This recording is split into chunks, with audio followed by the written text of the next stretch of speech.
भूतिया ट्रेन और हैंडपंप। बिलासपुर नाम का एक सुनसान स्टेशन था।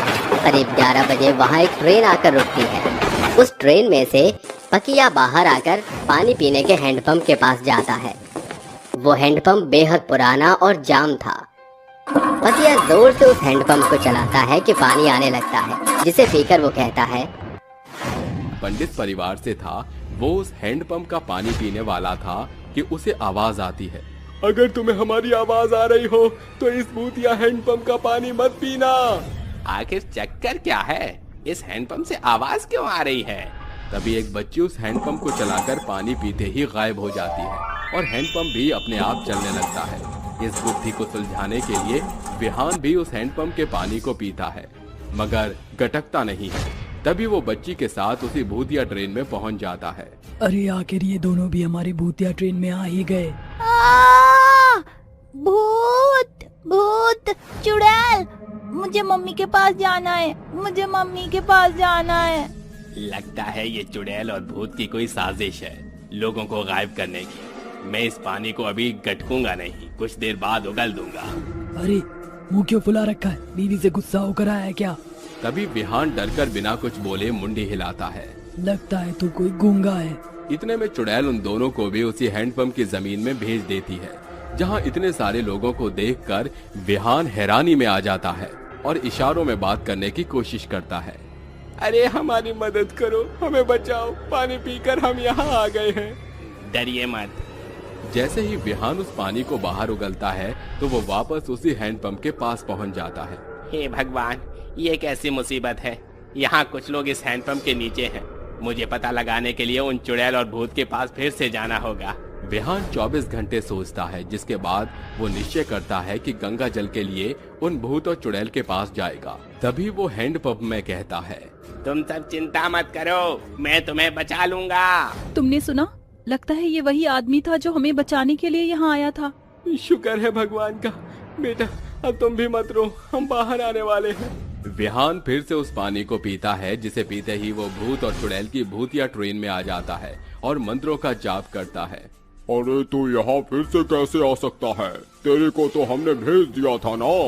हाँ, भेज दिया था। बेहतर होगा तुम ये बताओ कि तुम लोगों के साथ ऐसा क्यों कर रहे हो, वरना गंगा जल डालकर तुम्हें जला दूंगा। हम कुछ नहीं बताएंगे। तो तैयार हो जाओ, इस पवित्र जल से तुम्हें तेजाब की भांति महसूस होगा। नहीं नहीं, हमें कुछ मत करो, हम बताते हैं। 6 महीने पहले हम कोल्हापुर जा रहे थे, तभी स्टेशन पर हमें प्यास लगी। हम दोनों पानी लेने गए थे।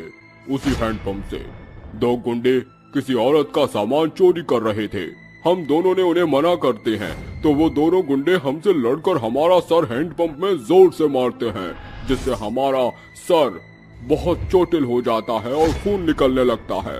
आसपास के लोग डरकर भाग जाते हैं। वो हमारी मदद नहीं करते।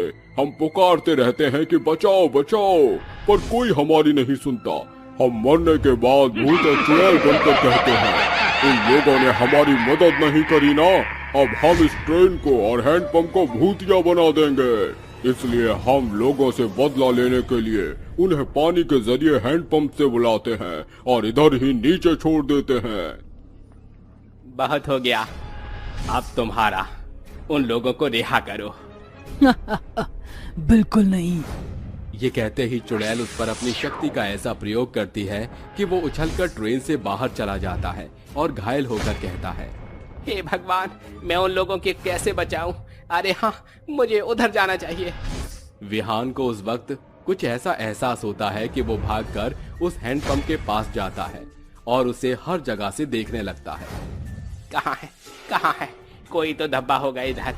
ये रहा, मिल गया। इसी खून के निशान से वो अभी तक इस हैंडपंप से जुड़े हुए हैं। मुझे खत्म करना होगा और ये काम इसी गंगा जल से होगा। ओम भूर्भुवस्सुः तत्सवितुर्वरेण्यं भर्गो देवस्य धीमहि धियो यो नः प्रचोदयात्। ऐसा कहकर महान पवित्र गंगा जल उस हैंडपंप में वो डाल देता है और हैंडपंप चलाता है। जैसे ही हैंडपंप के अंदर की नकारात्मक शक्तियां ध्वस्त हो जाती हैं और वो हैंडपंप जलने लगता है, साथ ही चुड़ैल और भूत भी जलने लगते हैं। उनके जलते ही हैंडपंप के नीचे बसे लोग ऊपर आ जाते हैं और रोकर विहान का शुक्रिया अदा करने लगते हैं। अरे आप ये सब क्या कर रहे हैं? मेरे पैर पड़ने की कोई जरूरत नहीं है। अरे अरे अरे, ये मेरा फर्ज था। और सब खुशी खुशी अपने घर चले जाते हैं। पानी पिला दो, हैंडपंप चुड़ैल। रात का समय था, 12 बज रहे थे। चारों तरफ सन्नाटा था। दो आदमी मोहन और रंजन एक हैंडपंप के सामने खड़े थे। दोनों की डर के मारे हालत खराब थी। दोनों के हाथ पैर कांप रहे थे। तभी रंजन मोहन से कहता है, रात हो गई है, अगर हम यहाँ से वापस नहीं गए तो बहुत बुरा होगा। देख भाई, अगर यहाँ से पानी लेकर जाना है तो थोड़ा समय तो लगेगा ही। अब तो बस कुछ देर खड़ा रहे, मैं फटाफट बाल्टी में पानी भर लेता हूँ। तभी किसी औरत के पैरों की पायल की छन छन की आवाज आने लगती है। क्या तुझे भी पायलों की आवाज आ रही है? अरे कुछ नहीं, तेरे मन का वहम है, इतना मत सोच। हम जल्दी से इस हैंडपंप पर पानी भरेंगे और यहाँ से चले जाएंगे। तभी एक धीमी आवाज में औरत की आवाज आती है, साहब पानी पिला दो, पानी पिला दो साहब, प्यासी हूँ, प्यासी को पानी पिला दो साहब। जैसे ही रंजन और मोहन पीछे मुड़कर देखते हैं, उन्हें एक सुंदर सी लड़की दिखाई पड़ती है, जिसे देखकर मोहन और रंजन उसे देखते ही रह जाते हैं। अरे भाई, क्या बात है, कितनी सुंदर लड़की है। सुंदर नहीं, ये तो सुंदर की अबला नारी है। तभी वो मोहन उस औरत से उसका नाम पूछता है। तुम्हारा नाम क्या है? मोहिनी, मेरा नाम मोहिनी है। मैं पास वाले गांव में ही रहती हूँ। बहुत जोरों की प्यास लगी थी साहब, इसीलिए सोचा। अरे आओ आओ, क्यों नहीं, चलो मैं तुम्हारे लिए हैंडपंप को चला देता हूँ, तुम इससे पानी पी लेना। इतना कहकर मोहिनी हैंडपंप से पानी पीने लगती है, लेकिन वो हैंडपंप से पानी पीना छोड़ती ही नहीं। वो उसमें से पानी पीती ही जाती है। मोहन अपने मन ही मन सोचता है, बहुत देर हो गई इसे पानी पीते हुए, आखिर इतना पानी इसके पेट में जा कहाँ रहा है? मुझे कुछ तो गड़बड़ लग रही है। वो अपने मन में सोच ही रहा होता है, इतने में मोहिनी हैंडपंप से पानी पीकर हट जाती है और मोहन से कहती है, साहब जी आओ, अब मेरी बारी है, मैं तुम्हें इस हैंडपंप से पानी पिला देती हूँ। मोहन झुककर हैंडपंप से पानी पीने लगता है और जैसे ही वो पानी पीकर हटता है, उसकी नजर मोहिनी के ऊपर पड़ती है। मोहिनी एक सुंदर लड़की की जगह एक भयानक चुड़ैल बन जाती है, जिसे देखकर मोहन के हाथ पैर कांपने लगते हैं। तुम कौन हो? यहाँ तो एक मोहिनी नाम की लड़की थी, लेकिन तुम तो भयानक चुड़ैल हो। अरे भाई, ये तो चुड़ैल है, अब तो हम फंस गए, ये हमें खा जाएगी। नहीं छोड़ूंगी, किसी को भी नहीं छोड़ूंगी, सबको मार डालूंगी। ये कहकर भयानक चुड़ैल अपने लंबे लंबे हाथों से दोनों की गर्दन पकड़ लेती है और अपने नाखून से उनकी गर्दन काट देती है। कुछ समय पहले भानपुर गांव में दो बस्ती थी, एक गरीब लोगों की बस्ती और एक अमीर लोगों की, जहां केवल अमीरों का आशियाना था। वो अमीरजादे गरीब लोगों को कुछ नहीं समझते थे। गरीब लोगों की बस्ती में पानी की सुविधा नहीं थी, वहीं अमीर के घरों में कई नल के पानी लगे हुए थे। एक दिन गरीब बस्ती के लोग अमीरों के पास जाते हैं और उनसे कहते हैं, हमारी बस्ती में एक भी बूंद पानी नहीं है, बिना पानी के हमारा कैसे गुजारा होगा? मालिक, बस्ती के लोग बूंद बूंद के लिए तरस रहे हैं। अगर आप हमारी बस्ती के हैंडपंप को ठीक करा दोगे तो शायद हमें पानी नसीब हो जाएगा। अरे तो मैं क्या करूं अगर तुम्हारे हैंडपंप में पानी नहीं आ रहा? तुम गरीब लोग जीकर करोगे भी क्या? मर जाओगे तो कम से कम तुम्हारे हिस्से की जमीन हमारी तो हो जाएगी, हम उस पर कोई अच्छा सा महल बनवा देंगे। मालिक, ऐसा अनर्थ मत करो, हम गरीब लोग मर जाएंगे बिना पानी के। जिसे भी मरना है मरो, लेकिन मेरे पास आकर गिड़गिड़ाकर कोई फायदा नहीं है। ये कहकर मुखिया वहां से चला जाता है, जिसके बाद वो बेचारे गरीब लोग वापस अपनी बस्ती में चले जाते हैं। धीरे धीरे करके बस्ती के कई लोग मरने लगते हैं, जिसके कारण बस्ती के कुछ लोग गांव को छोड़कर चले जाते हैं। वहीं एक मोहिनी नाम की लड़की अपने बूढ़े पिता की देखभाल करने में लगी होती है। एक दिन उसका पिता दुर्योधन से कहता है, पानी पानी बेटी, मुझे पानी पिला दो, मेरा गला सूख रहा है। अपने पिता की ये हालत देख मोहिनी से रहा नहीं जाता और वो अमीरों की बस्ती में पहुंच जाती है, जहां मुखिया अपने अमीर दोस्तों के साथ बैठा होता है। साहब, मेरे पिताजी प्यासे मर रहे हैं, जरा एक मटकी पानी भरवा दो, नहीं तो मेरे पिताजी प्यासे ही मर जाएंगे।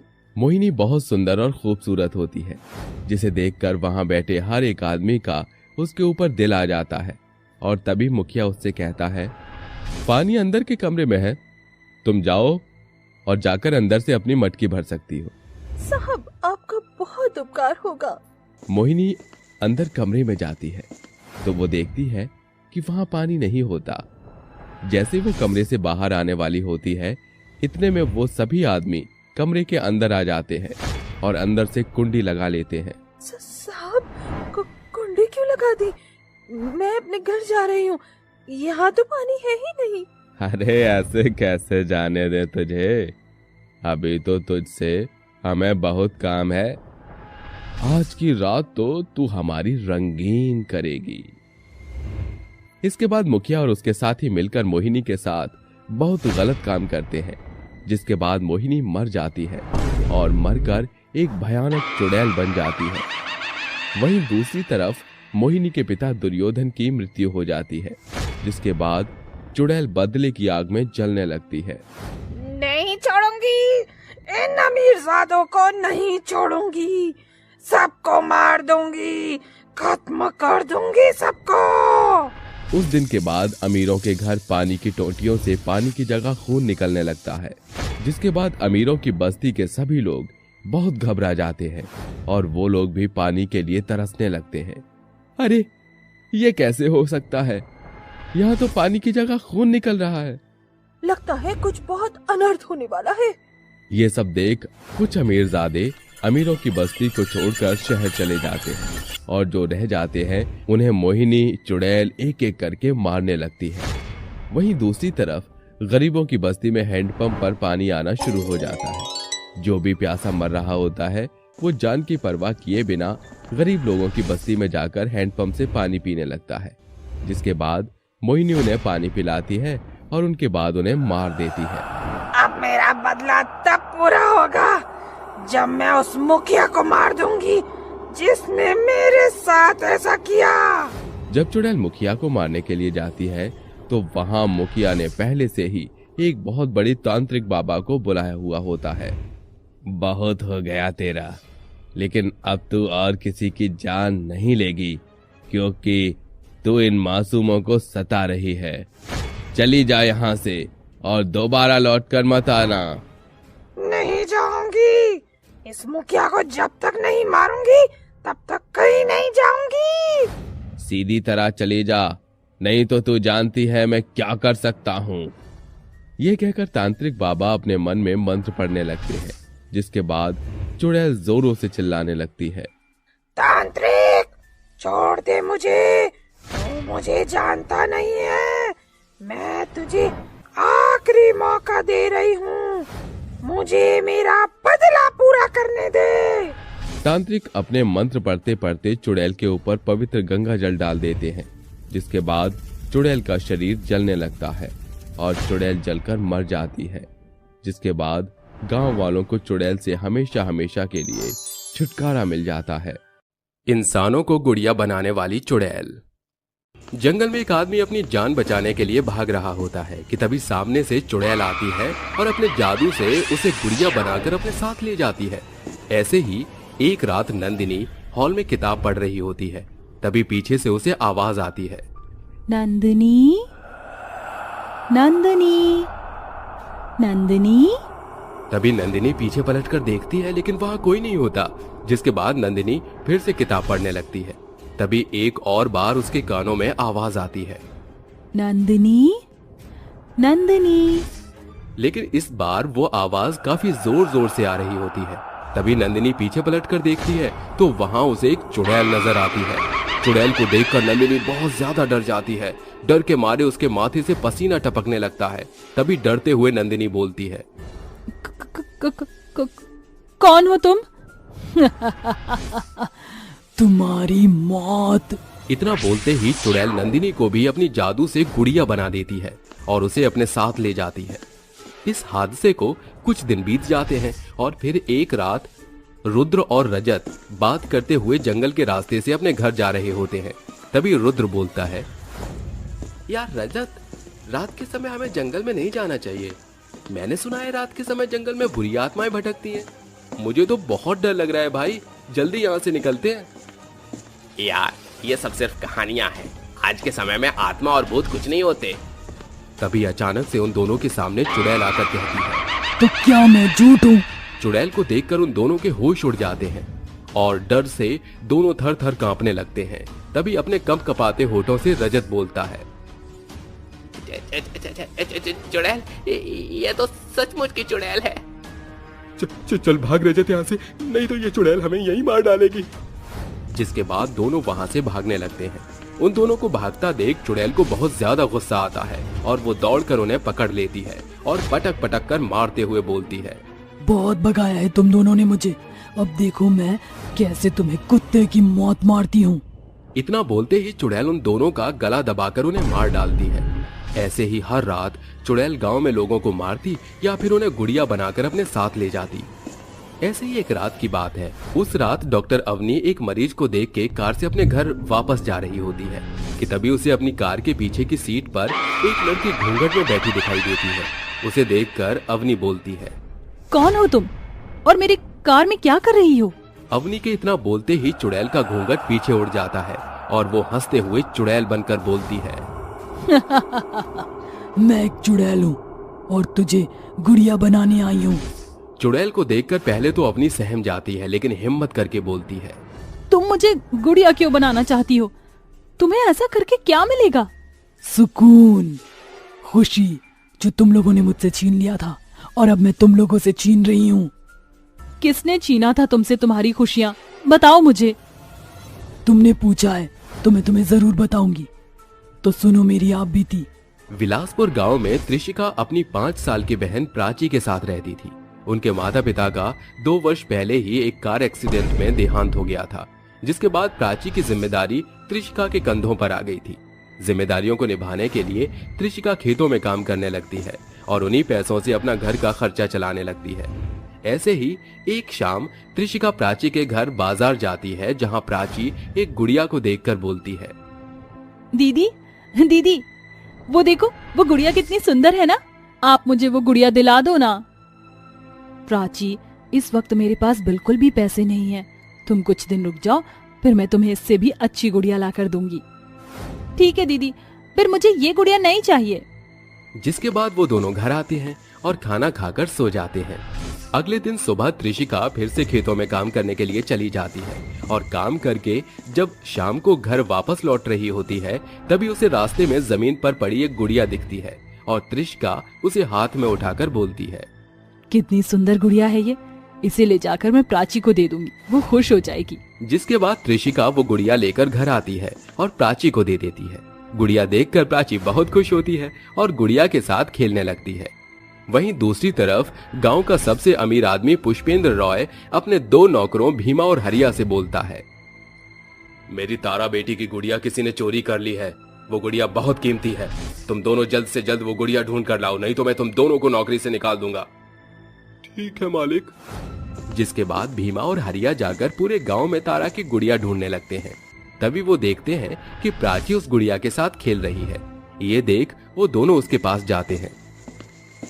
बेटा, ये गुड़िया तुमने कहाँ से ली है? ये गुड़िया मेरी दीदी मेरे लिए लेकर आई है। इतना सुनते ही वो दोनों वहां से सीधा पुष्पेंद्र रॉय के पास जाते हैं और भीमा बोलता है, मालिक, हमने उस चोर को ढूंढ लिया। वो कोई और नहीं बल्कि हमारे गांव की त्रिशिका है। उसी ने गुड़िया चोरी करके अपनी बहन को खेलने के लिए दी है। उस त्रिशिका ने ऐसा करने की हिम्मत कैसे की? अब देखो मैं उसे कैसे गांव से निकालता हूँ। इतना बोलते ही पुष्पेंद्र रॉय भीमा और हरिया के साथ त्रिशिका के घर जाता है और शोर मचाता है। उसकी शोर से गांव के लोग इकट्ठा हो जाते हैं। गांव वालों, ये चोर है, इसने मेरी बेटी की गुड़िया को चुराया है। आज उसने गुड़िया चुराई है, कल इससे भी बड़ी चोरी करेगी। मैं चोर नहीं हूँ, मैंने कोई चोरी नहीं की। ये गुड़िया मुझे रास्ते में मिला था। लेकिन त्रिशिका की बातों पर किसी को भी यकीन नहीं होता और सभी मिलकर उसे मारते हुए गांव से निकालने लगते हैं। तभी त्रिशिका बोलती है, मैं इस घर को छोड़कर नहीं जाऊंगी, ये मेरे माता पिता का घर है। काफी मारपीट के बाद गांव वाले हार मान लेते हैं और अपने अपने घर चले जाते हैं। और फिर एक रात त्रिशिका कुएं पर पानी भर रही होती है, तभी पुष्पेंद्र राय वहां पर आ जाता है। उस दिन तो तू बच गई, लेकिन आज नहीं बच पाएगी। इतना बोलते ही पुष्पेंद्र त्रिशिका के पेट में चाकू भोंककर उसे मार देता है।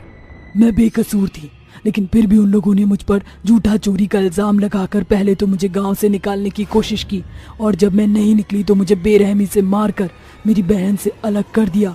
तभी से मेरी आत्मा यहाँ भटक रही है और मैं लोगों को मारती हूँ या फिर उन्हें गुड़िया बनाकर अपने साथ ले जाती हूँ। चुड़ैल की आप बीती सुनकर अवनी की आंखों में आंसू आ जाते हैं और वो बोलती है, तुम्हारे साथ बहुत बुरा हुआ, लेकिन तुम जो कर रही हो वो सही नहीं है। तुमने अपने बदले की भावना में आकर कई बेकसूर लोगों को मार डाला। अब तुम ही मुझे बताओ, जो तुम कर रही हो क्या वो सही है? मैं मानती हूँ जो रास्ता मैंने चुना वो गलत है, लेकिन मैं कर भी क्या सकती हूँ। जब तक मुझे इंसाफ नहीं मिलता मुझे मुक्ति नहीं मिलेगी, क्योंकि मेरे कातिल पुष्पेंद्र अब भी आजाद घूम रहा है। मैं तुम्हें न्याय दिलवाऊंगी और तुम्हारे कातिलों को सजा। जिसके बाद अवनी पुलिस को जाकर सारी सच्चाई बता देती है कि कैसे पुष्पेंद्र ने त्रिशिका को मारा था। जिसके बाद पुलिस पुष्पेंद्र को पकड़ लेती है और कोर्ट उसे मौत की सजा सुनाता है। ये देख त्रिशिका की आत्मा को मुक्ति मिल जाती है और जाते हुए वो अवनी से बोलती है, तुमने मुझे मुक्ति दिलाकर मुझ पर बहुत बड़ा एहसान किया है। एक एहसान और करना, मेरी छोटी बहन प्राची का ख्याल रखना। तुम उसकी चिंता मत करो, मैं उसे अपनी छोटी बहन की तरह रखूंगी, पढ़ा लिखा कर अपनी तरह एक डॉक्टर बनाऊंगी। अवनी के मुंह से इतना सुनते ही त्रिशिका की आत्मा वहां से चली जाती है। गरीब बहन की जादुई राखी। 10 वर्ष की वृंदा अपनी माँ राधिका के संग गुरुग्राम गांव में रहती थी। उसकी माँ राधिका लोगों के घर में चौका बर्तन करके बड़ी ही मुश्किलों से अपनी बेटी का पेट पाला करती थी। सावन के शुभारंभ के सप्ताह में रक्षाबंधन की भारी होड़ मची दिखाई पड़ रही थी। एक व्यक्ति ठेले पर सैकड़ों राखी सजाए घुमक्कड़ की नाई गांव में घूम घूम कर राखियां बेचते हुए कहता है, अरे लो जी, आ गई भाई बहनों के त्योहार रक्षाबंधन का उपहार, रंग बिरंगी रचनात्मक राखियां, आओ आओ भाई आओ आओ। आवाज सुनकर पढ़ाई पर बैठी नन्ही वृंदा सब छोड़ छाड़ कर दीवट पर आकर खड़ी होकर राखियों को निहारने लगती है और अपनी माँ से राखी खरीदने की इच्छा जाहिर करती हुई कहती है, माँ मुझे 10 रुपए दे दो, मुझे भी अपने भाई की कलाई पर बांधने के लिए रंग बिरंगी राखी खरीदनी है। मगर बिटिया तू इन राखी का क्या करेगी? तेरा तो कोई भाई ही नहीं है गुड़िया। अरे मेरी बुद्धू माँ, भाई भी आ जाएगा, पहले राखी तो खरीद लो। वृंदा हर बात में हट नहीं करते बिटिया। बेटी के जिद के आगे राधिका बेबस माँ बनकर घुटने टेक देती है और उसे देकर खुद से कहती है, यह आखिरी बचा पैसा था, सोचा था इसका डबल रोटी खरीदकर आज सांझ को वृंदा का पेट भर दूंगी। एक तो ये घनघोर गरीबी, ऊपर से वृंदा की राखी की होड़। ठेले वाले अंकल जल्दी से मुझे रंग बिरंगी राखी दिखाइए। हाँ बिटिया, देखो ये चौरस चंदन राखी, ये गोल गुम्बद की राखी, ये रुद्राक्ष की राखी और ये मोर पंख की राखी। चमचमाती राखियों को देख वृंदा की आंखों में रक्षाबंधन को लेकर अनेकों ख्वाब उमड़ घुमड़ रहे थे। तभी उसकी सखी मीना की माँ सुरेखा उससे राखी छीनकर कहती है, अरे मीना बिटिया, ये मोर पंख राखी तेरे भाई तेजस की कलाई पर बड़ी फबेगी। सुरेखा मासी, वो मोर पंख की राखी मेरी है। अरे अरे, तू क्या करेगी राखी खरीद कर? जब तेरी माँ ना कोई औलाद जनी ही नहीं है तो किसे बांधेगी ये राखी? राखी का त्योहार मनाने की खातिर एक भाई का होना बेहद जरूरी है। रक्षाबंधन तो जैसी अभागन के लिए नहीं बना।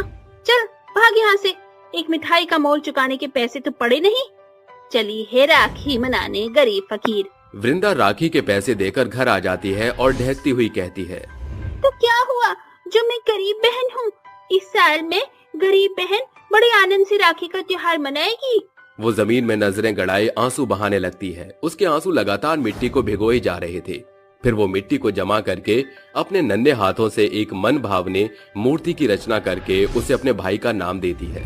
मिल गया मुझे मेरा भाई, अब मुझे कोई भी नहीं कहेगा कि मेरे पास भाई नहीं। वृंदा देर रात भूखी प्यासी मूर्ति पर माथा धरे सो जाती है।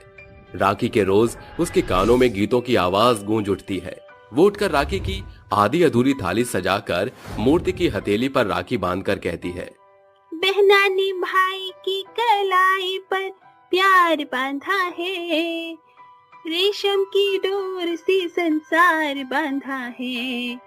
अरे तब से मैं ही बोले जा रही हूँ, तू भी तो कुछ बोल मेरे भाई। गांव भर में सभी के भाई अपनी बहन को तोहफे कपड़े बांट रहे हैं, मगर मेरा भाई बोलता ही नहीं है। कानहुडा मेरा भाई क्यों नहीं बोलता? वृंदा रोती ढहकती हुई मिट्टी की मूर्ति पर माथा धरकर सो जाती है। जैसे ही कुछ देर बाद उसकी आंख खुलती है तो मूर्ति के हाथों पर सोने की चमचमाती राखी देख उसकी आंख चकाचौंध रह जाती है। अरे ये मेरी बांधी राखी सोने की राखी में कैसे बदल गई? कहीं ये कोई जादुई राखी तो नहीं? ये सोचकर वृंदा उस चमचमाती सोने की राखी से कहती है, अगर तुम सचमुच जादुई राखी हो तो मुझे इसी पल खाने का अच्छा खाना दो। अगले ही पल जैसे जादुई राखी वृंदा की वाणी पर काम करना शुरू कर देती है। सोने की राखी से तेज चमक चारों ओर चकाचौंध हो उठती है और जादुई राखी उसके सामने खाने का खजाना खड़ा कर देती है। अरे ये तो सचमुच की जादुई राखी है। माँ भी भूखी होगी। माँ कहाँ हो आप? यहाँ आ जाओ माँ। क्या हुआ वृंदा? अरे ये इतना सारा खाना कहाँ से आया? माँ मैं आपको सब बताऊंगी, मगर उससे पहले हम दोनों भरपेट भोजन करेंगे। कुछ देर बाद वृंदा अब बता बिटिया, ये सब कुछ कहाँ से आया? अब और ज्यादा मेरे पेट में ये बात नहीं पच पाएगी। बताती हूँ माँ, ये सब इस जादुई राखी से हुआ है। अब इस जादुई राखी से मैं अपने भाई के इस मिट्टी की मूर्ति को जीवित करूंगी। ए मेरी जादुई राखी, जल्दी से मेरे भाई के नथनों में श्वास फूको। वृंदा भरपूर आस से जादुई राखी के एक बार फिर उसकी कलाई पर बांधती है, जिसके बाद मूर्ति जादुई राखी की रोशनी से चमक उठती है और वो एक 5 साल का जीता जागता इंसान बनकर उभर आता है। देखो माँ, भगवान ने राखी की इस रोज मेरे भाई को निर्जीव से सजीव कर दिया। ये सिर्फ जादुई राखी का वरदान है। आज से मेरे इस भाई का नाम भानु होगा। अब कोई भी मुझे गरीब बहन कहकर नहीं पुकारेगा, क्योंकि मेरे पास अब लाखों से बढ़कर कीमती मेरा भाई जो है। तो हुई ना मैं सबसे अमीर बहन। भानु अपनी बहन की बात सुनकर अपनी जादुई सोने की चमचमाती राखी को एक टक निहारते हुए कहता है, वृंदा दीदी, इस जादुई राखी से हम अपने घर की बदहाली को भी बदल सकते हैं, मगर ये राखी सिर्फ आपके बोल की ही परख पहचान करके अपना जादू करती है। वृंदा अपने भाई भानु की कलाई पर बंधी जादुई राखी से कहती है, ए मेरी जादुई राखी, इसी पल मेरे घर की दुविधा को दूर कर दो।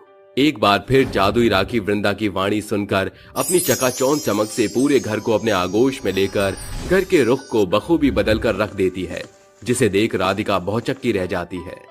ये किसका घर है? माँ ये हमारा ही घर है, मगर जादुई राखी के वरदान से इसकी नींव नए सिरे से कायम हो गई है। अब हमारे घर में हर तरह की सुख समृद्धि मौजूद है। शुक्रिया जादुई राखी। माँ मैं आती हूँ जरा। मगर कहाँ से? माँ आज रक्षाबंधन के रोज मैं सभी को अपने भाई से भेंट करवाना चाहती हूँ। वृंदा अपने भाई की बांह धरकर राखी की रात गांव के चक्कर काटने लगती है। तभी गांव का गंगा कहता है, अरे वृंदा बिटिया, ई कोने के लेके दौलत हो? काका ये मेरे भाई भानु हैं। वृंदा गंगा को जादुई राखी का सारा वृतांत सुनाती है, मगर गंगा उसकी सच्चाई को हंसी में उड़ाकर कहता है, अरे सरस्वती, सुरेखा, अरे तनिक यहाँ आवा। वृंदा कहत है कि ई लइकन एका भाई है और जौन राखी एका हथेली में बंधी है वो जादुई राखी है। जादुई राखी? अरे ये क्या पाषाण काल का दौर चल रहा है जो जादू होगा? और अगर सचमुच तेरे इस भाई की कलाई पर एक जादुई राखी है तो हमें इसका पुख्ता प्रमाण दो। ये जादुई राखी नोट बरसावत है का? ए मेरे भाई की कलाई पर बंधी हुई जादुई राखी, मुझे इसी पल पैसे दो। पूरे गांव के सामने जादुई राखी बड़ी चमक से चकाचौंध होकर बेशुमार पैसे बरसाती है, जिसे देख सभी बिना पलक झपकाए उस पल को देखते रह जाते हैं। अरे दादा, ये तो सचमुच का कौन पुराना जमाना के राजा का जादुई राखी है।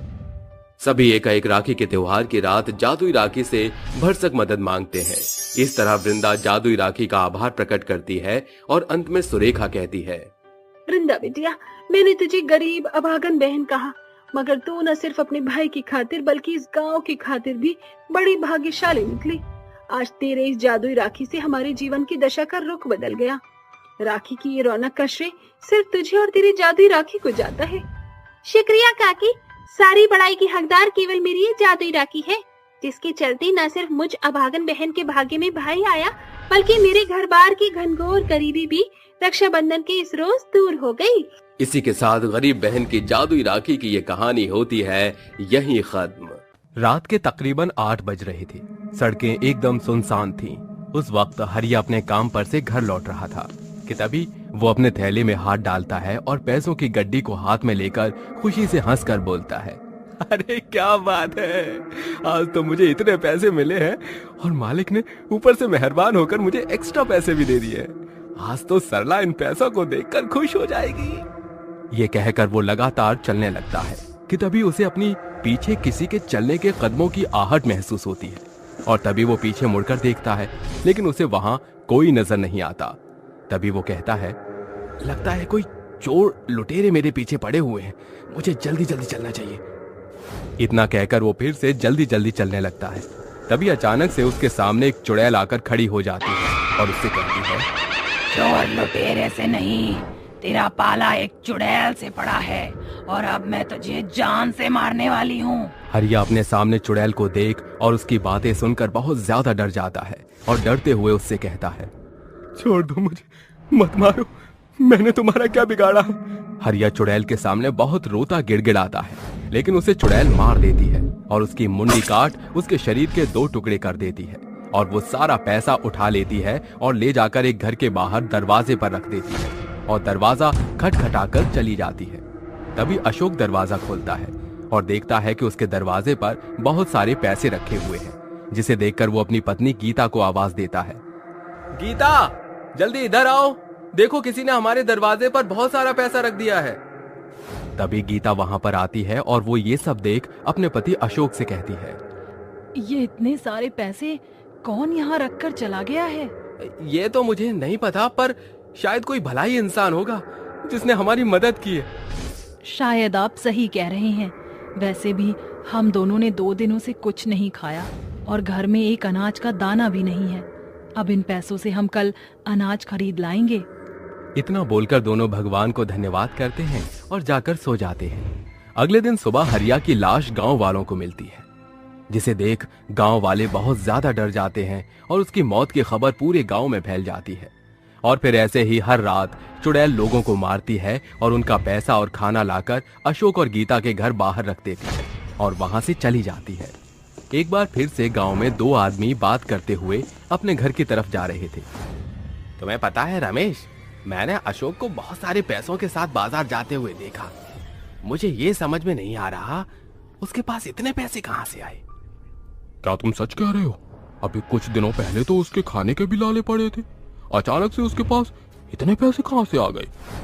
दोनों बात कर ही रहे होते हैं कि तभी अचानक से उनके सामने चुड़ैल आ जाती है, जिसे देखकर दोनों बहुत ज्यादा डर जाते हैं। तभी डरते हुए भानु चुड़ैल से बोलता है, चुड़ैल जी, हमें छोड़ दो, मत मारो, हमें जाने दो, हमें यहाँ से जाने दो चुड़ैल। तुम्हें क्या लगता है मैं तुम्हें छोड़ दूंगी? कभी नहीं। मैं तुम्हारी मौत हूँ और तुम्हें मार कर ही यहाँ से जाऊंगी। जिसके बाद चुड़ैल उन दोनों को मारकर उनके शरीर के टुकड़े कर देती है। अगले दिन सुबह गांव वालों को उन दोनों की लाश मिलती है, जिसे देखकर वो लोग डर जाते हैं। पूरे गांव में डर का माहौल फैल जाता है कि तभी कुछ लोग दौड़कर गांव के सरपंच के पास आते हैं और उनसे बोलते हैं, सरपंच जी, गांव में अचानक से लोगों की मौतें होती जा रही हैं। इससे सभी लोग बहुत ज्यादा डरे हुए हैं। अगर ऐसा ही चलता रहा तो एक दिन गांव में एक भी इंसान नहीं बचेगा। तुम सभी लोग डरो मत और अपने अपने घर जाओ, मैं कुछ करता हूँ। जिसके बाद सभी लोग वहां से चले जाते हैं।